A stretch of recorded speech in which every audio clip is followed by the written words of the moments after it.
오늘 함께 나누실 하나님의 말씀은 갈라디아서 2장 11절로 14절입니다. 띄워주세요. 읽겠습니다. 게바가 안디옥에 이르렀을 때 책망받을 일이 있기로 내가 그를 대면하여 책명하였노라.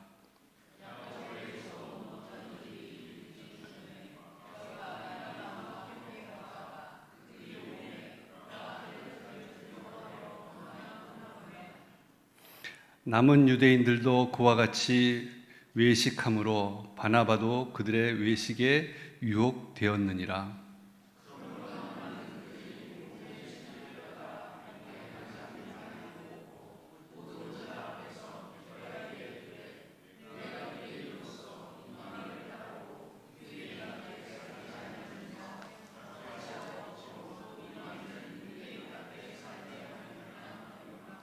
아멘. 김건주 목사님께서 알면서 삶으로 10번째로 올바르게 싸우도록 돕는 복음이라는 제목으로 말씀 전해 주시겠습니다.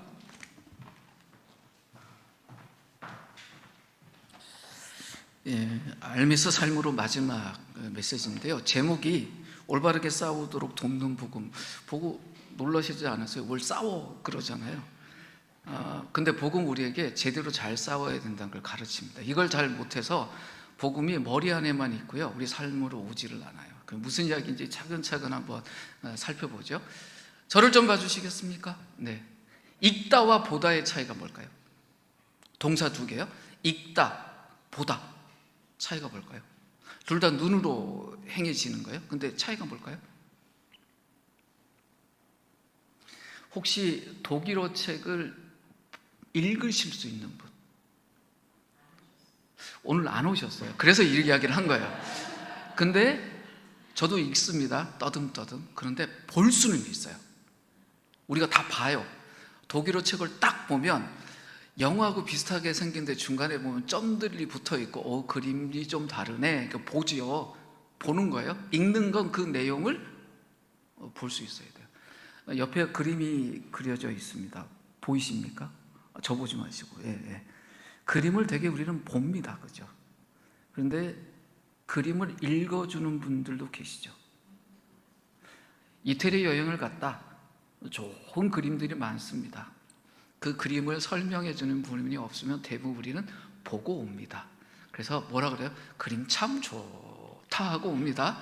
그런데 그 그림을 읽어주는 분이 있으면 그 그림이 그런 의미가 있었구나, 정말 대단하다. 그러고는 그 그림이 내 마음속에 깊이 들어온 다음에 시간이 지나도 기억하고 또 다른 사람이 거기 여행 간다 그러면 뭐라 그래요? 손 떡 잡고 거기 가면 그 그림인데 그 그림 꼭 봐야 돼. 본다고 그 느낌 가질까요? 그러면서 한마디예요. 그 동네 가면 그 그림 읽어주는 누구 있는데 그 사람하고 꼭 만나봐. 한마디예요. 읽다 보다 차이가 있죠. 왜 이 말씀을 드리냐면 성경을요, 보기만 하는 분들이 있어요. 우리 눈으로 봐요.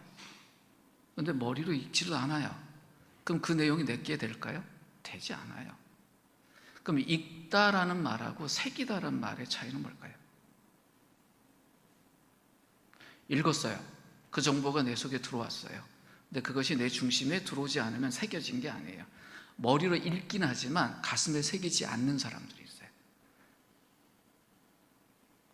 본 말씀이 읽혀야 돼요. 읽힐 말씀은 가슴에 새겨져야 돼요. 근데 새기다라는 말하고 행하다라는 말의 차이는 뭘까요? 새긴 건 내 내면 속에 작용은 했어요. 그러나 삶으로 아직 전달이 되지 않아요. 가슴에 새겨진 말씀은 손발을 움직이게 해야 됩니다. 그렇게 손발이 움직일 때 산다라고 해요, 사람들이. 알면서 삶으로 가는 과정이 있습니다. 보고, 읽고, 새기고, 움직여야 돼요. 우린 복음을 봤어요. 복음을 읽었어요. 복음을 우리 속에 새겼어요. 근데 그 복음으로 사는 사람은 소수입니다. 왜 그렇게 됐습니까? 복음을 알고 있는 것, 복음을 개인의 내면에 적용한 것에 머물러 있어서 그렇습니다. 어떻게 해야 될까요? 살아야 돼요. 우리가 성찬을 왜 경험하고 기념할까요? 주님이 죽으신 건 역사적 사실이고 하나님이 일으키신 놀라운 사건이에요. 근데 그것이 내가 믿던 믿지 않던 지워지지 않아요. 그러나 그 놀라운 십자가의 사건의 은혜가 나의 삶에 진짜 적용되고 내가 그 은혜로 살아가려면 내 가슴에 새겨져야 되고 내 손발을 움직이는 중심이 돼야 돼요. 복음은 아는 것에서 그치는 것이 아니라 살아내야 됩니다. 그것이 중요합니다. 오늘 본문에 등장하는 분들이 대단한 분들이에요. 바울 사도도 등장하고 바울보다 더 대단한 분이 등장합니다. 누굽니까? 베드로. 예수님의 수제자라고 자타가 공인하는 분, 제가 제일 좋아하는 분이에요. 저는 성경에서 예수님 빼고요 베드로를 제일 사랑합니다. 그분의 약점, 실수마저도 사랑합니다. 그래서 제가 첫 번째 썼던 책의 주인공이 베드로였어요. 지금 쓰고 있는 책도 주인공이 베드로예요. 근데 이 베드로가요 오늘 본문에서는 정말 바보처럼 등장합니다. 안디옥 교회 이 대사도가 방문을 했습니다. 안디옥 교회는 이방인들의 교회였잖아요. 그 이방인들하고 식탁 교제를 나눴어요. 근데 베드로는 유대인이에요. 유대인들의 그 식사법, 정결법에는 이방인들하고 식사하면 됩니까? 안 됩니까? 안 됩니다. 이분이요 고넬료의 환상과 고넬료가 구원받는 그 경험을 하기 이전에는 유대인으로 사신 분이에요. 사도이지만 이방인들하고 식사했을까요? 식사하지 않았어요. 이분이 그걸 넘지 못하니까 하나님이 동일한 비슷한 주제의 환상을 몇 번씩 보여주면서 그걸 넘게 하셨어요. 그래서 그 다음부터 어떻게 됐습니까? 복음 안에서 이방인들하고 식사하는 거 아무 문제 없구나. 그래서 이방인이었다가 그리스도인으로 회심한 분들하고 정말 어땠어요? 진심으로 교제를 나누고 식탁을 나눴던 사람입니다. 문제가 없었어요. 근데 그 안디옥 교회에 예루살렘으로부터 유대인 신자들이 왔어요. 그 유대인이면서 그리스도인인 분들이 안디옥에 방문을 했어요. 그분들이 별말 하지도 않았는데 베드로가 그분들 눈치 보고 어때요? 슬금슬금 이방인들하고 식사하던 자리에서 도망가기 시작합니다. 그걸 누가 봤어요? 사도 바울이 봤어요. 그래서 책망했다는 내용이 오늘 본문이에요. 베드로가 대사도입니다. 복음을 알았을까요? 몰랐을까요? 베드로 욕 좀 하세요. 이 복음 잘 알고 있는 분입니까? 모르는 분입니까? 누구보다도 잘 아는 분이잖아요. 이분은 복음을 눈으로 봤던 분이에요. 예수님을 직접 보고 만진 분이잖아요. 그리고 지금 복음을 전하고 있는 분이에요. 근데 지금 복음대로 행동합니까? 아니요. 복음을 아는 것하고 복음을 사는 것 사이에 지금 괴리가 있어요. 간격이 있어요. 이걸 뭐라고 말할까요? 위선이라고 말해요. 이걸 외식이라고 말해요. 복음의 진리를 알고 고백하는 것하고 복음대로 사는 것은 연결되어 있지만 아는 것, 고백하는 것에 그치면 살지 못합니다. 누구도 그랬다는 거예요. 사도 중에 사도인 베드로도 그랬다는 거예요. 이게 우리가 잘 모르는 성경 속의 어떤 인물이 아니라 베드로가 그랬다는 거예요. 근데 성경 참 대단하지 않습니까? 베드로처럼 대단한 분, 그리고 순교하신 분이잖아요. 예수님하고 똑같이 십자가에 매달렸는데 베드로가 뭐라 그래요? 전해주는 이야기하면 내가 주님처럼 달릴 수는 없다. 그래 십자가에 거꾸로 매달려서 돌아가신 분이에요. 이쯤 되면 이 정도 실수는 가려줄 수도 있는데 성경은 정말 잔인합니다. 있는 그대로 나타냅니다. 왜 그럴까요? 이 일을 통해서 우리에게 교훈하는 거예요. 복음을 알았다면 정말 복음으로 살아라. 근데 이거 쉽지 않은 일이다. 베드로도 이랬다라고 이야기를 해요. 우리가 복음하면 믿지 않는 사람들에게 전달할 때 가장 중요한 것처럼 생각해요. 왜? 복음이 생명을 주는 거니까. 이 땅에 아직도 진리도 모르고 생명도 몰라서 자기 열심히 사는데 영원한 죽음을 향해서 가는 사람이 얼마나 많습니까? 지금 한국에 5천만 명 이상의 사람들이 살고 있다는데 예전엔 기독교인들이 1,000만 명 넘는다 그랬는데 요즘 500만 명도 안 된대요. 그럼 4천만 이상의 사람들이 지금 뭐하고 있습니까? 열심히 자기 인생 산다고 하는데 죽음을 향해서 가고 있어요. 그들에게 뭐가 필요할까요? 복음이 필요해요. 우리나라 땅에 적어도 4천만 넘는 사람들이 지금 복음이 필요하다고요. 복음을 먼저 안 사람들이 그들에게 가서 복음을 전해야죠. 그런데 오늘 성경은 무슨 이야기도 하냐면 이미 복음을 알고 있는 사람에게도 무엇이 필요하다? 복음이 필요하다는 거예요. 베드로 사도가 그렇게 대단한 사람이었는데 적어도 안디옥 교회에서 이방인들과 식탁 교제하는 그 영역에 있어서만큼은 복음대로 살지 못했습니다. 베드로에게 지금 필요한 게 뭡니까? 복음이에요. 베드로 사도가 지금 여기 와 계시고 우리가 지금 함께 대화 나눈다 그러면 하나님에 대한 지식 누가 많을까요? 우리일까요? 베드로일까요? 그분이 훨씬 많을 겁니다.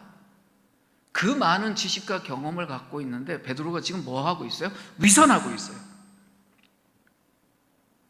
본인이 알고 있는 그 경험과 지식이 이 사람을 복음적인 사람으로 만드는 것이 아니라 외식하고 위선하게 만들었다고요. 이게 오늘 본문이 우리에게 던져주는 거예요. 삶으로 표현되지 않는 지식은요, 외식의 도구가 돼요. 요즘 그 유튜브에서 사역하시는 분 되게 많더라고요. 본인이 알고 있는 걸 유튜브를 통해서 막 전달을 하세요. 근데 여러분 조심하십시오. 예수님이 그런 이야기 하셨잖아요. 이 땅에서 자기가 선지자라고 말하는 참 많을 거다. 주님의 이름으로 뭐 주님을 전하고 전도하고 뭐 여러 가지 일들을 하는 사람들 많을 텐데 그때 뭘 보라고 그랬어요? 열매를 보라고 그랬어요. 복음을 이야기하는 사람이 있으면 그 사람이 복음적으로 사는지를 보세요. 말과 행동의 차이가 있을 땐 말을 지고 행동을 보세요. 그 사람이 예수님처럼 사랑해야 된다고 말하면서 평소에 사랑이 없다면 그 사람은 사랑을 아는 사람일까요? 아니에요. 사랑에 관해서 말하는 사람이지 사랑도 모르고 사랑하지도 않는 사람이에요. 이것이 완벽하냐의 문제는 아니에요. 우리가 사랑하려고 애쓰고 수고하지만 사랑에 완벽한 사람은 아무도 없어요. 그러나 그런 사람인가 봐야 된다는 거예요. 현대사회에서 기독교를 무너뜨리는 가장 큰 위험한 적이 뭘까요? 지식의 부족, 경험의 부족, 능력의 부족일까요? 아니에요. 위선이에요. 외식이에요. 이 외식적인 기독교. 요즘 이런 말이 있습니다. 복음 안에 있지만 복음처럼 살지 못하고 외식하는 사람들. 그래서 이런 말이에요. 복음주의 바리새인이라고 불리는 사람들이 있어요. 툭 치면 무슨 자판기 누르는 것처럼 복음에 대한 이야기를 쫙 꺼내놔요. 근데 삶을 보면 1세기 때 바리새인들처럼 그렇게 살아요. 한국 교회를 외부에서 보면 어떻게 보일까요? 저도 이제 외국 생활 오래 하면서 여러 나라의 각도로 이렇게 한국 사회를 봤잖아요. 한국 교회의 특징이 뭘까요? 풍성한데 열매가 없어요. 잎사귀가 많으면 열매도 많을 것 같은데 잎사귀가 많아요. 열매가 없어요. 무슨 얘기일까요? 외식과 위선으로 가득하다는 거예요. 목회자들도 그렇고 교회에 중요한 리더들도 그렇고. 그럼 그분들만의 소수의 문제냐? 아니에요. 참 아픈 평가지만 한국 교회를 향해서 위선적인 기독교다, 바리새적 기독교다, 그런 평가가 많습니다. 그래서 오늘 본문이 우리에게 참 중요합니다. 오늘 본문 12절 말씀 한번 볼까요? 천천히 같이 읽겠습니다. 시작. 야고보에게서 온 어떤 이들이 이르기 전에 게바가 이방인들과 함께 먹다가 그들이 오매 그가 할례자들을 두려워하여 떠나 몰라가고. 누구를 두려워했다고요? 할례자들을. 근데 여기 보면 함께 먹다가 라고 되어 있죠. 중간에 보면 먹다라는 동사가 있죠. 근데 이게 헬라어에서 보면 미완료형이에요. 이게 무슨 뜻이냐면 한 번만 이런 일이 있었던 것이 아니라 이방인들하고 거듭 이 식탁 교제를 계속했다라는 거예요. 그럴 때 헬라어 문법에서 어떤 동사를 쓰냐면 미완료형을 씁니다. 그러니까 베드로가 안디옥에 와서 이방 신자들하고 식사 교제한 게 한 번이 아니라 계속했다는 거예요. 왜 계속했을까요? 그것이 좋은 것이고 그 교제를 통해서 이 이방 신자들에게, 이방인이었다가 그리스도인 된 사람들에게 베드로 안에 있는 복음을 식탁 속에서 나누면서 한 거예요. 오늘 우리가 예수님이 만들어주신 성찬을 생각하면서 함께 우리가 떡을 나눴던 것처럼 그 일을 했어요. 얼마나 좋은 분입니까? 베드로 그런 분이었습니다. 근데 문제가 생겼어요.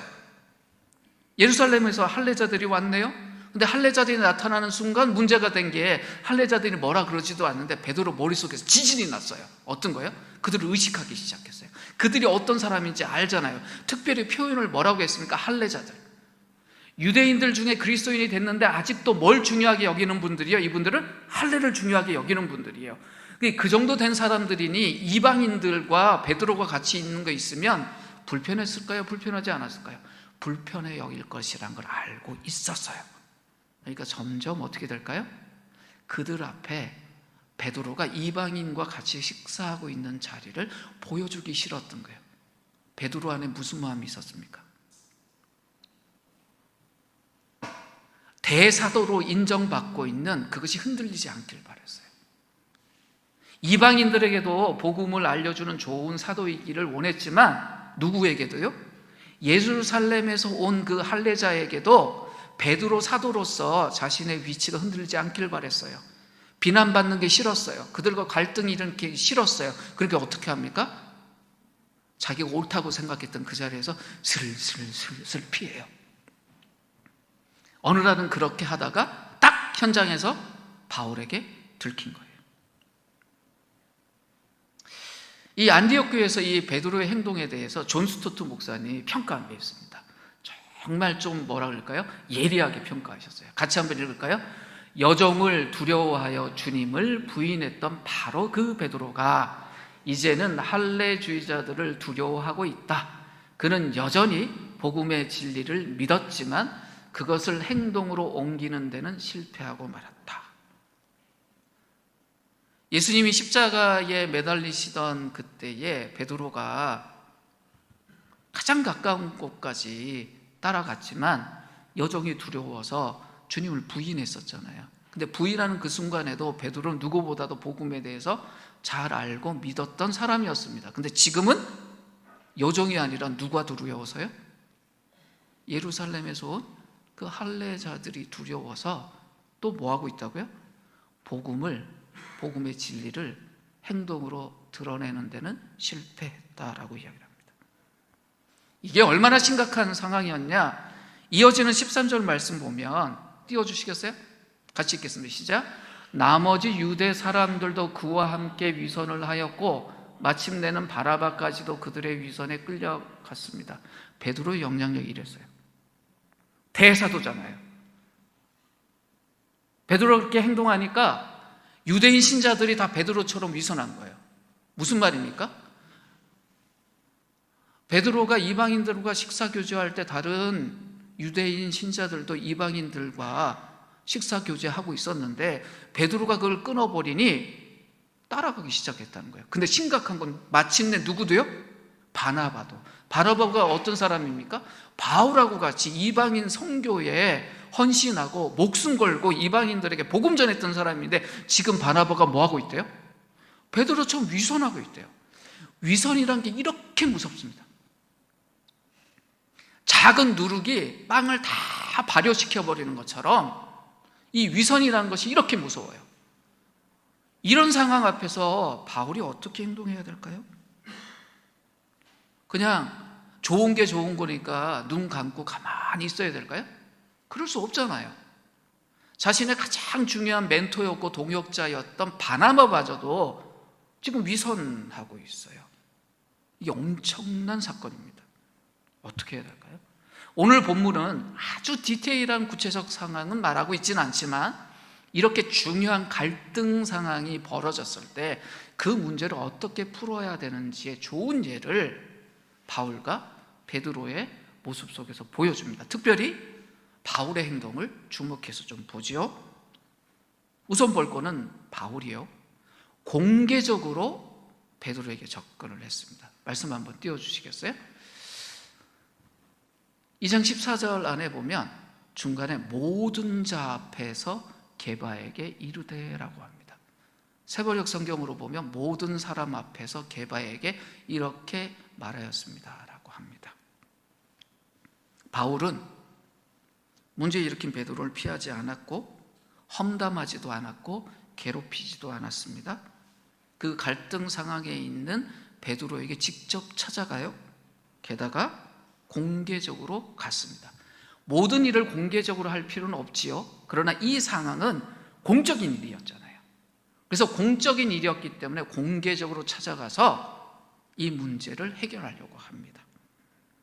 베드로의 죄가 이미 교인들 전체에게 깊은 영향을 끼치고 있었기 때문에 바울이 이렇게 상황을 대응합니다. 두 번째는요, 바울은요, 자기 방어나 사리사욕이 아니라 복음을 방어하려는 동기로 행동했어요. 동기와 목적이 무엇인지 보죠. 다음 슬라이드 띄워주시겠어요? 같이 읽을까요? 나는 그들이 복음의 진리를 따라 바르게 행하지 아니함을 보고. 베드로가 개인적으로 미웠다는 거예요? 아니에요. 복음에서 어긋났다라는 것 때문에 그랬다는 거예요. 다른 문제가 아니에요. 복음에서 벗어난 그 행동이 지금 교회의 지체들에게 미치고 있는 영향, 그것에 대한 염려와 우려, 그것 때문이에요. 바울이 이렇게 행동했을 때 자기에게 올 수 있는 피해, 공격, 이런 것보다 더 중요한 것, 바울하고 베드로하고 나이 차이가 얼마나 되는 줄 아세요? 동갑이 아닙니다. 동갑이 아니에요. 나이 차이가 굉장히 커요. 그리고 그 당시 사회적인 위치로 보면 대사도 베드로를 이제 막내의 같은 바울이 지적하는 게 쉬웠을까요? 쉽지 않은 일이에요. 어떤 사람은 어떻게 말할까요? 저 싸가지 없는 저 바울이 지금 저 베드로 선생님인데 졌다고 한다고 말할 수 있는 거예요. 자기를 생각했다면 말할 수 없었어요. 근데 무엇 때문에요? 복음 때문에 그랬다는 겁니다. 세 번째 볼까요? 다음 슬라이드 한번 보시면 이렇게 이야기합니다. 내용이에요. 당신이 유대인으로서 이방인 따르고 유대인답게 이미 살지 않았는데 어찌 억지로 지금은 이방인들을 유대인답게 살게 하려고 합니까? 라고 하면서 있었던 일을 그대로 고발해버려요. 지금 와서 뭐 했습니까? 사람들 오기 전에 이방인들하고 식사하고 계속 있었죠. 그건 유대인의 어떤 법을 넘어선 거였잖아요. 근데 그렇게 하면서 이방인들하고 잘 교제하던 사람들이 이제 할례자 왔다고 해서 이방인들 보고 너네들도 이제 우리랑 식사하고 뭐 하려면 유대인처럼 돼야 된다라는 메시지를 당신이 주고 있다라고 이야기를 해요. 뭐예요? 문제를 있는 그대로 보여줘요. 그리고 그 일에 대해서 베드로가 알아서 반응하도록 내비둬요. 정죄했나요? 아니요. 상황을 현실 그대로 이야기해요. 어떤 식으로 해야 된다고 가르쳤나요? 그렇지 않습니다. 이게 왜 중요한 것이냐? 복음을 가지고 갈등을 해결하기 원했던 바울은 하나님처럼 그렇게 베드로에게 다가간 거예요. 본인의 화남이 있을 거 아니에요. 아니, 베드로 어떻게 그럴 수 있습니까? 복음 때문에 이방인들이 우리 형제가 되었고 우리가 한 테이블에서 식사하는 거 당연한 건데 어떻게 사돈데 그럴 수 있어요? 하고 막 분내고 진노를 쏟아부을 수 있고, 당신 때문에 바나바도 이렇게 쓰러졌습니다. 당신이 정말 복음을 아는 사람입니까? 화를 낼 수 있잖아요. 화내지 않아요. 왜 그렇습니까? 하나님이 우리에게 오셔서 우리에게 하나님 속에 있던 그 억울함, 그 진노는 우리에게 쏟아부으세요? 아니요. 우리에게 그렇게 말했어요. 너 때문에 내가 죽었어. 너 때문에 내가 십자가에서 몸을 찢고 피 흘렸어. 그렇게 말하신 적이 있나요? 없어요. 하나님은 우리를 공격하지 않으셨어요. 베드로도 그렇게, 바울도 베드로를 공격하지 않습니다. 하나님 우리에게 오셔서 어떻게 해요? 그 피 묻은 손으로 우리를 안아주시고 우리를 구원해 주시잖아요. 바울이 베드로를 공격하지도 않았지만 회피할 수 있었어요. 사도라는 놈이, 내 저 속에서 말하면 싸울 것 같고, 피해야지. 도망가지 않았어요. 베드로 옆에 있어요. 하나님이 우리에게 오셔서 그 진노를 우리에게 쏟아붓지 않으시고 원수되었던 우리를 품어주셨던 것처럼 바울이 거기 있어요. 은혜와 진리가 충만한 하나님이 우리에게 다가오셔서 우리를 회복시키고 구원해 주셨던 것처럼 바울이 지금 그렇게 베드로에게 가서 베드로가 지금 무슨 실수를 했는지, 무슨 죄를 지었는지를 보게 해줘요. 그리고 그 속에서 구원받을 수 있도록, 그 문제를 해결해 줄 수 있도록 초대하고 있는 겁니다. 우리가 살면서 수많은 갈등 상황을 경험하죠. 삶은 갈등의 연속이다라는 말이 있을 만큼. 그런데 사람들이 그 갈등을 만날 때 보이는 두 가지 대표적인 행동이 있대요. 하나는 그 갈등을 해결하기 위해서 오히려 공격적으로 변하는 사람이 있고, 아니면 그 갈등 상황이 싫으니까 회피해버리는 경우가 있다고 합니다. 근데 우리는 그 두 방법 다 옳지 않다라는 걸 복음 안에서 알아요. 그래서 오늘 도표 하나를 통해서 그럼 우리가 어떻게 복음으로 이 문제를 해결할까? 그래서 나눠드린 강의 안에 도표가 있는데 오늘 이게 핵심이에요. 이 도표를 오늘 이해하고 가시는 것이 이 메시지의 중심이라고 생각하고 하나씩 생각을 해보죠. 가장 왼쪽에 있는 것부터 보죠. 갈등 상황이 일었을 때 우리 마음의 중심에 무엇이 있어야 되냐? 공격적인 사람은요, 문제가 생기면 내가 옳다라는 자기 중심의 의의가 딱 있어요. 회피하는 사람은 그 갈등 상황에서 내가 불안정하잖아요. 그 불안정으로부터 도망가고 싶다는 것이 마음의 중심에 있어요. 방어적이 되거나 공격적으로 되는 거죠. 우리 스스로 우리 마음을 딱 생각해 보셔야 돼요. 어떤 갈등 상황이 벌어졌을 때, 야, 이 갈등은 내가 옳고 저 사람이 틀려서 생긴 문제야 라고 내가 보통 반응하는지, 아니면 아우, 야, 이런 문제 생겼는데 이 갈등 나 피하고 싶어 하고 도망가는지. 두 번째는 힘의 근원입니다.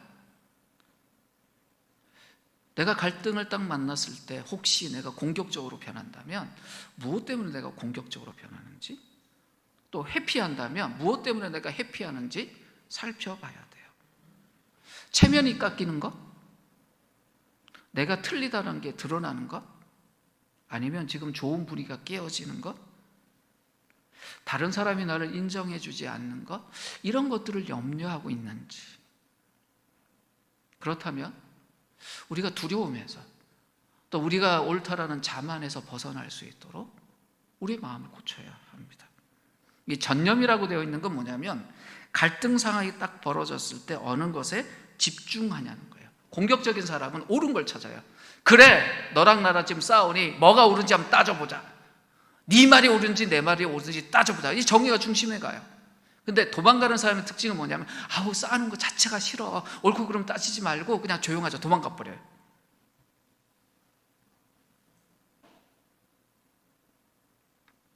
이런 것이 갈등 상황에서 가장 중요한 것일까요? 우리가 무엇에 전념해야 될까요? 방향도 있어요. 갈등 상황이 되면요, 싸우자고 드는 분이 있어요. 그래, 이 갈등 해결하려면 네가 지든지 내가 지든지, 아니죠, 내가 지고 싶은 마음 없죠. 네가 지든지 네가 죽든지 한번 해보자, 이렇게 되죠.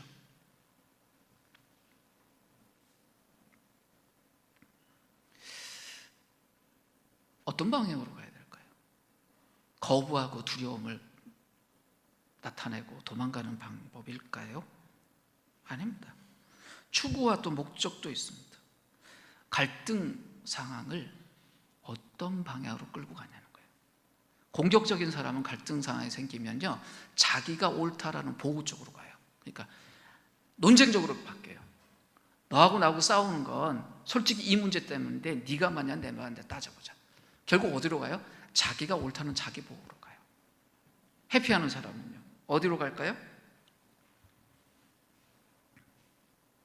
이 고통스러운 분위기 싫다, 이 평화가 흔들리는 상황이 싫다. 그러니까 어디로 가요?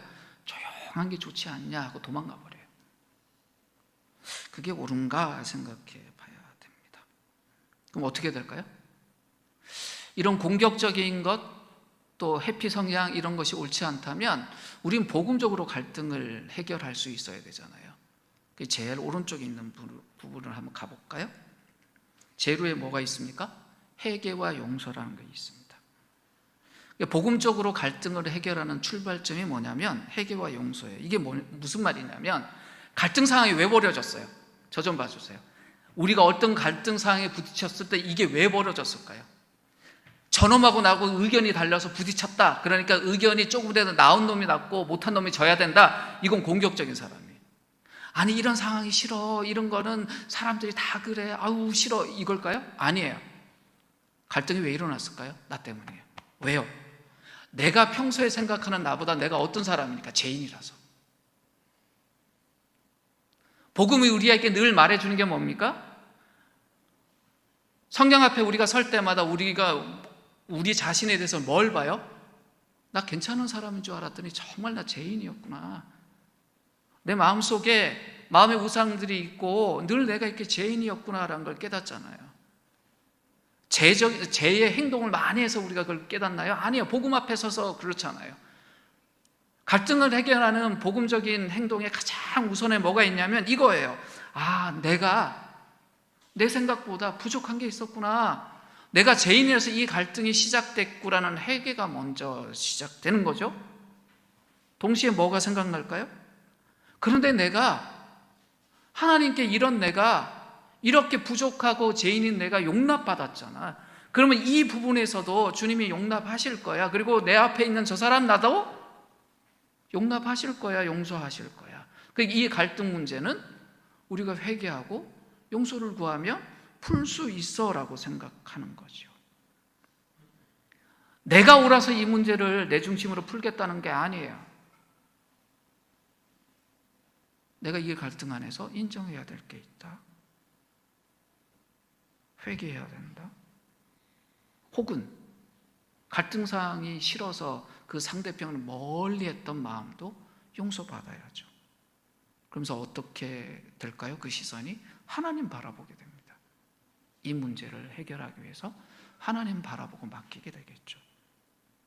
두 번째 부분으로 넘어가죠. 이 용서를 풀 수 있는 근원이 어디입니까? 성령님께 있습니다. 갈등을 풀 수 있는 힘의 근원은 성령님께 있어요. 성령님을 의존하면 우리 자신을 내세울까요? 아니요. 성령님 앞에 우리 무릎을 꿇겠죠. 근데 성령님이 배제된 갈등의 해결에 늘 뭐가 있어요? 내가 있어요. 내가 생각하기엔. 아니에요. 성령님이 계셔야 돼요. 성령님이 계실 때 우리가 우리 자신을 우상으로 삼지 않습니다. 내가 경험하기에, 내가 생각하기에, 내가 배운 것은 아니에요. 그래야 하나님의 사랑으로 그 갈등의 대상자를 만날 수 있어요. 바울 보십시오. 베드로에게 가서 어떻게 했는지. 내 힘으로 갈등을 푸는 것이 아니라 성령님의 도우심에 의지할 때 갈등은 전환기를 받습니다. 그것이 핵심입니다. 무엇을 목표로 해야 될까요? 정의? 또 갈등을 회피하는 것 아니에요. 서로 이해하고 참여하는 것이에요. 왜 이게 중요합니까? 하나님이 우리를 어떻게 하셨어요? 우리가 죄인일 때, 우리가 하나님께 원수일 때, 그러면 어떻게 하셨습니까? 우리를 회피하고 도망가셨습니까? 아니면 우리를 정죄하셨습니까? 아니에요. 예수님은 어떻게 하셨어요? 하늘을 버리시고 이 땅에 오셨어요. 우리와 똑같은 육신의 몸을 입고 이 땅에 사셨어요. 왜요? 성경이 그걸 뭐라고 말해요? 우리가 어떤 존재인지 이미 만드신 분인데 우리 수준에서 우리를 경험하고 이해하시기 위해서 그랬다고 해요. 우리 삶에 참여하셨어요. 이것이 중요해요. 주님이 이 땅에 오셔서 죄인들을 이해하시고 하나님의 사랑으로 함께 하셨어요. 복음 중심의 삶은 이걸 이해하는 거예요. 저 사람 나하고 참 달라. 그래서 나랑 갈등이 있어. 맞아요. 그럼 그거 어떻게 푸냐? 하나님처럼 풀어야 돼요. 그 사람 자리로 가서 이해하고 그 사람에 참여해야 되는데 우리는 어떻게 해요? 너는 나랑 달라. 달라도 왜 이렇게 달라? 이해할 수 없어. 갈등이 안 풀립니다. 그리고 더 보지요. 어느 방향으로 가야 될까요? 공격적인 사람들은 갈등 대상자와 싸우든지 그를 눌러야만 직성이 풀립니다. 회피하는 사람들은요, 도망갑니다.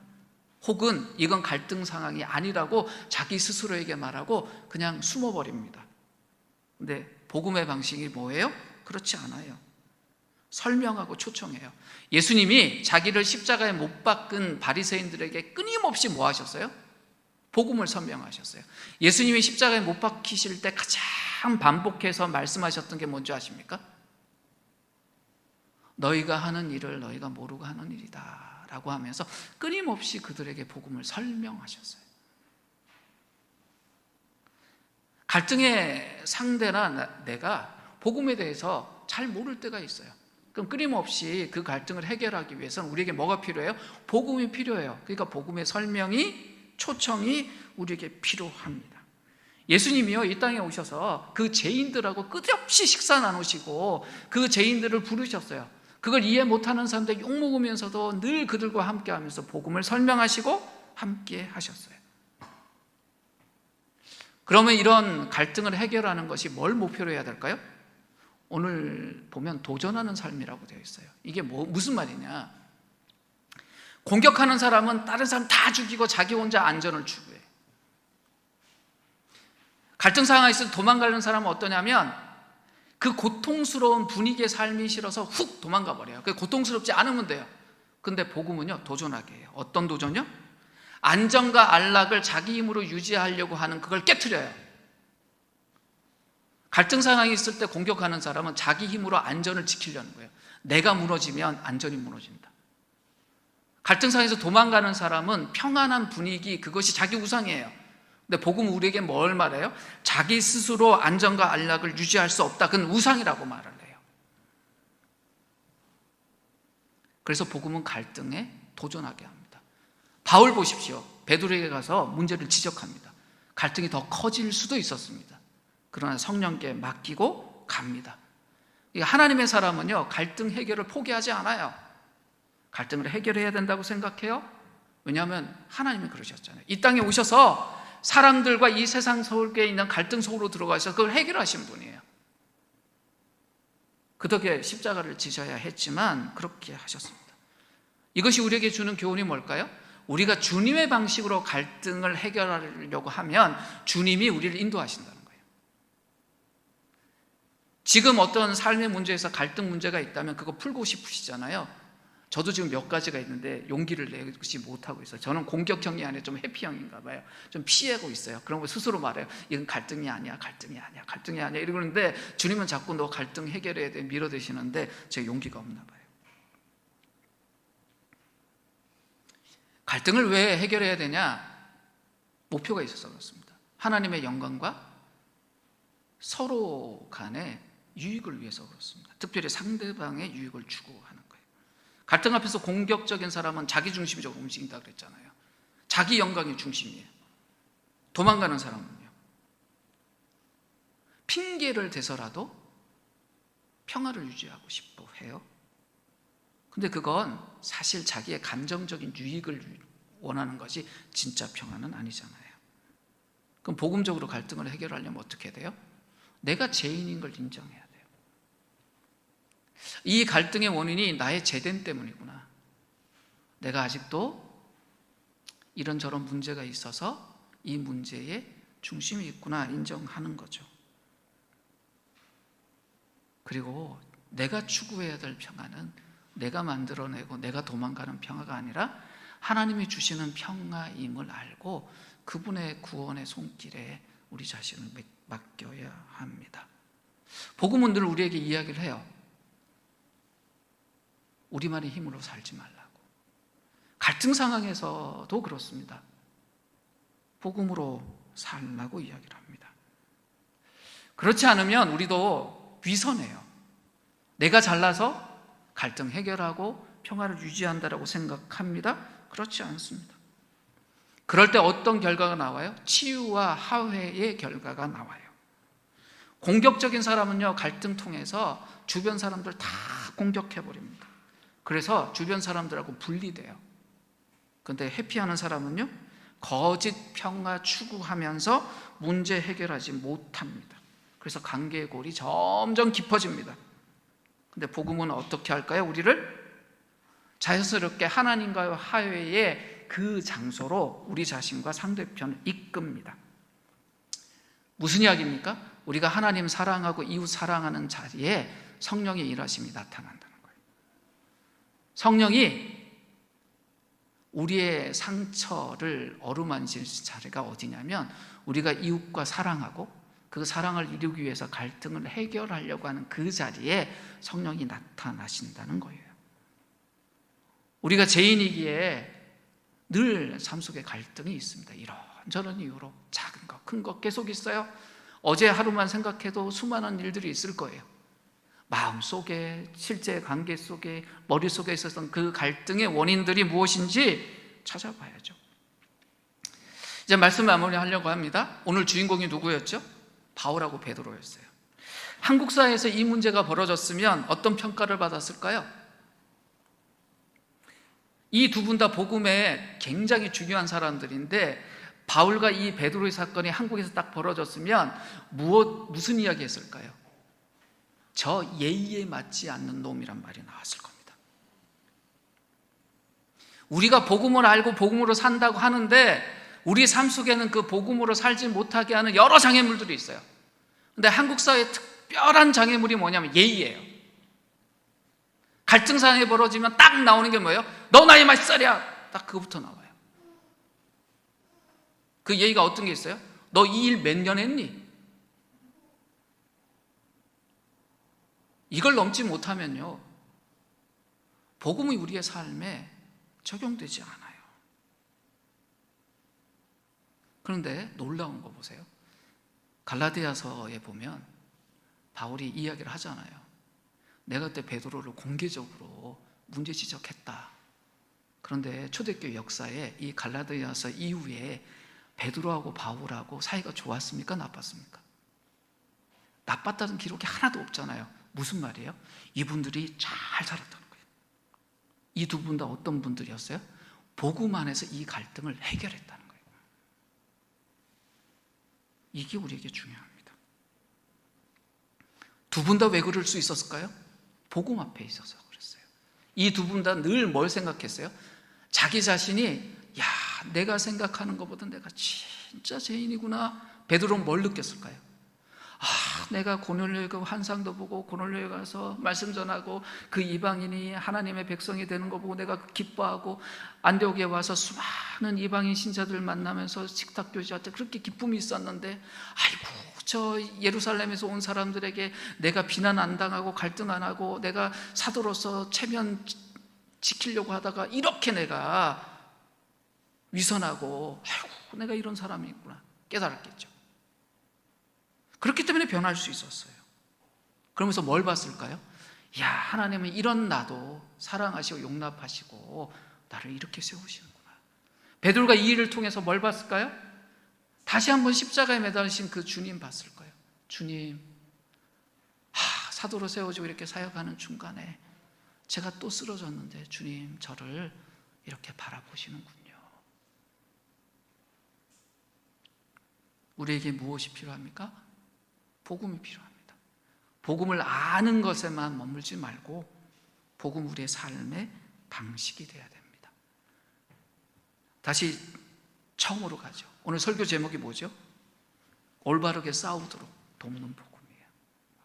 우리가 정말 복음적으로 살려면 우리 삶 속에 특별히 어떤 상황요? 갈등할 때, 싸울 때 그 복음을 적용하세요. 싸울 일을 만들라는 이야기가 아닙니다. 그러니까 이게 예배 끝나고 우리가 싸우자는 이야기가 아니라 싸움의 상황이 벌어졌을 때 잘 싸워야 되는 거예요.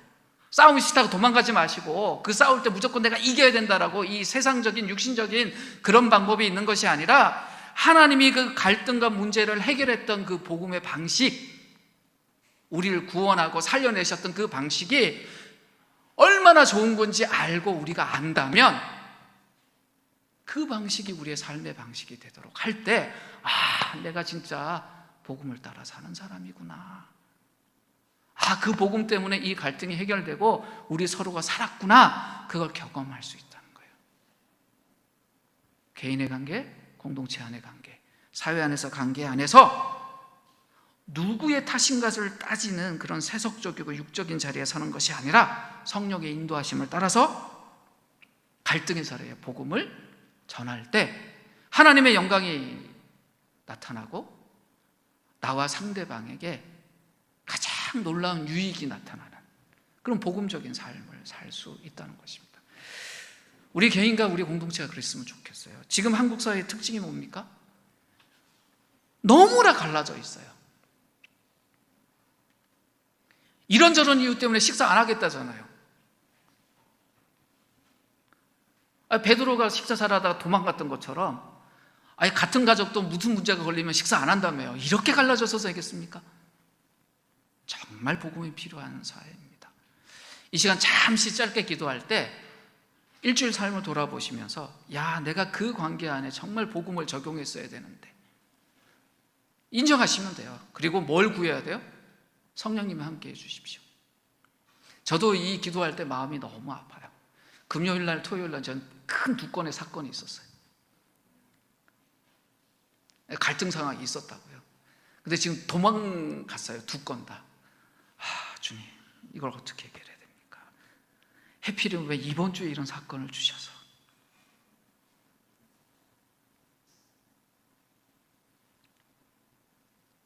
복음이 우리의 삶의 방식이 되도록 우리 자신을 주님께 올려드리면서 이 시간 기도할 때 우리를 통해서 하나님의 평화가 화목이 나타날 수 있도록 함께 바라볼 수 있었으면 좋겠습니다.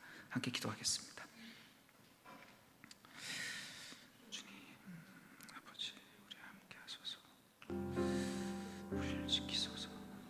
하나님 바라보며 살 수 있게 하여 주시옵소서.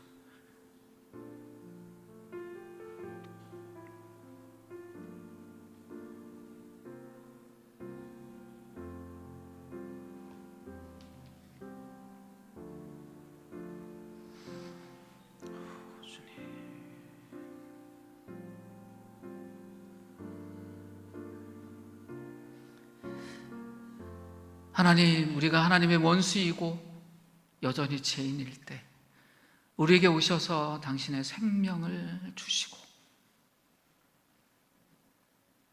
우리를 새롭게 하여 주셨는데 여전히 우리는 우리의 욕심과 우리의 이와 우리의 습관을 따라 살아갈 때가 많습니다. 주님, 우리에게 복음이 필요합니다. 주님의 사랑과 주님의 용서가 필요합니다. 우리의 삶 속에 그 주님의 사랑으로 주님의 평화로 살게 하시고 삶의 여정 속에 만나는 모든 이들에게 주님이 우리에게 그렇게 하셨듯이 우리가 이제 그들에게 그 주님의 사랑과 평화로 그들을 만날 수 있도록 성령이 날마다 우리를 세워주시고 깨우쳐 주시고 인도하여 주시기를 원합니다. 예수님의 이름으로 기도드렸습니다.